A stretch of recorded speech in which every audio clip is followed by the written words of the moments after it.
खरा दिन आरंभ न हेउणु देखादेलानी जल कष्ट महानदी कूलिया लोकंकु पीवा पानी मिलुनी पानी पाई नदी खोलिले महिला एवं कौनसी उपांत अंचल दृश्य नुह कटक जिला बांकी डमपड़ा ब्लॉक हरिराजपुर पंचायत हरिराजपुर रे ए जल कष्ट देखा मिलूँ गाँव में 400 ऊर्ध्व परिवार बसवास करती गाँव में 2टी नलकूप अचल रही गोटे सोलार नलकूप उपर सारा गाँ निर्भरशील अटे मात्र पानी पीवा उपयोगी नुहे बाध्य होई बहु दूर को जाई महानदीर जल को महिला माने पानीय जल भाव व्यवहार करती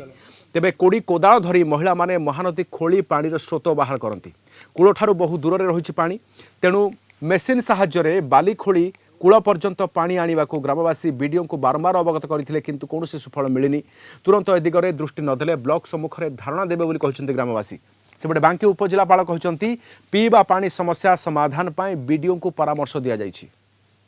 जेसीबी साहाय्य मागुचे जे आमे सब कलेक्टर को अनुरोध करूचे जे हमको जेसीबी साहाय्य देले से टिके आमे एटी से ओखारी देले पानीटा आम धारे आसले आमे गाधुआ पाधुआ हमको ठीक हो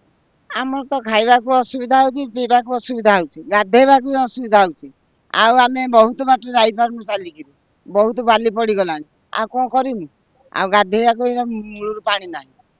आ बाली चाली चाली आंठू कोन हे जाउची गोड़ हाथ कोन हे जाउची वीडियो को सहित मध्य कथा हेचु एवं कोनोसी प्रकार तांको काम करिया कहले सेटा video he will take action sarpanch को एवं लोकल रिप्रेजेंटेटिव के सहित कथा कि सब पदक्षेप निजु निज उद्यम रे निजे महानदी बाली खोली जेहेतु पानी नौचंती तेणु ये किभଳି भाबे पानी महानदी कूले लागिवो महानदी कूले रहिबो धार सेथिपई ब्लॉक प्रशासन एवं जिला प्रशासन गुरुतर सह घटना को नहीं ये पीवा पानी रो व्यवस्था ही हरिराजपुर लोकन पई करबा पई साधारण दाबी होछि नचेत शह शह ग्रामवासी गरा बाल्टी धरी